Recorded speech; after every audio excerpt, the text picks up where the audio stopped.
सरकार को जो जनता पर खर्च करना हो तो उसको राजस्व व्यय बोलते हैं, रेवेन्यू एक्सपेंडिचर।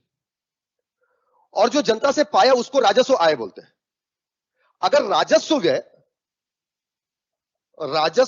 व्यय ज्यादा है और राजस्व आय कम है तो यह हो गया राजस्व घाटा, that will be revenue deficit. मतलब सिंपल सी बात, राजस्व घाटे कहने का मतलब यह है कि सरकार को जितना जनता पर व्यय करना था, सरकार को जनता से उतना मिला नहीं, तो राजस्व घाटा है।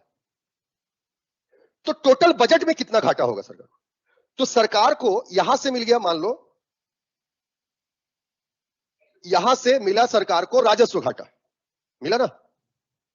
मतलब ये राजस्व घाटा ये दर्शा रहा है कि कितना कम जनता से मिला, ठीक। और अभी सरकार को केवल जनता पर खर्च नहीं करना है, सरकार को इन्वेस्टमेंट भी करना है। सरकार जो इन्वेस्टमेंट पर खर्च करती है उसको पूंजीगत व्यय बोलते हैं। तो इस राजस्व घाटे में सरकार ने पूंजीगत व्यय को जोड़ लिया। अभी इतने पैसे और लगेंगे और खर्चा होना है, बात समझ पा रहे हो।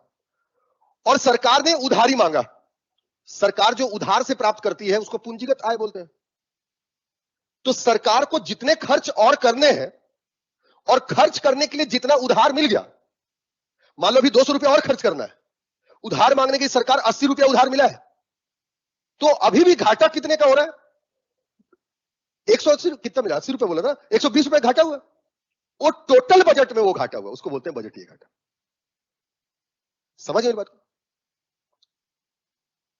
नहीं समझ में? कंफ्यूज हो जाओगे। एक तो फॉर्मूला याद करना है इसमें। बजट घाटा को समझो है क्या। बजट घाटा मतलब सरकार के पास वो कितने पैसे रह गए जिसकी व्यवस्था नहीं हो पाई, ये समझो इसको। मतलब सरकार को खर्च करना है और सरकार ने सब कर लिया, उधार सब ले लिए, टैक्स भी ले लिया, लेकिन फिर भी पैसे का इंतजाम नहीं हुआ। तो सरकार ने जो खर्च करना है हमसे टैक्स लिया, रेवेन्यू इनकम हो गया। और जो हम पर खर्च करना है सरकार को, रेवेन्यू एक्सपेंडिचर हो गया, लेकिन वो कम रहा, तो राजस्व घाटा। अभी जनता के ऊपर खर्च करना बचा है। इसके साथ साथ सरकार को निवेश भी करना है, उसको भी जोड़ लिया। राजस्व घाटा, वो पैसा जो जनता पर अभी खर्च करना है कम पड़ गया है, एक वो पैसा, ठीक, एक निवेश का पैसा, दोनों को जोड़ लिया तो राजस्व घाटा और पूंजीगत व्यय जुड़ गया।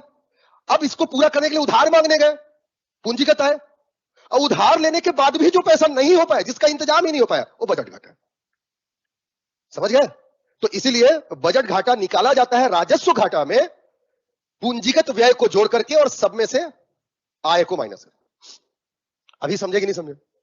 ये इसका व्यवहारिक तरीका है, फॉर्मूला याद रखना है। हालांकि एक बात समझिए बेटा, हमारे देश में संतुलित बजट अपनाया जाता है, इसलिए भारत में बजट घाटा हमेशा 0% रहे। सरकार दिखाती नहीं इसको। अब यहीं से एक और बात समझना, 1985 में सुखमय चक्रवर्ती की अध्यक्षता में भारत की वित्तीय स्थिति पर जांच करने के लिए एक समिति गठन किया गया, जिसको सुखमय चक्रवर्ती समिति कहते हैं। इस समिति ने कहा कि आप बार बार बजट घाटा तो 0 दिखाते हो,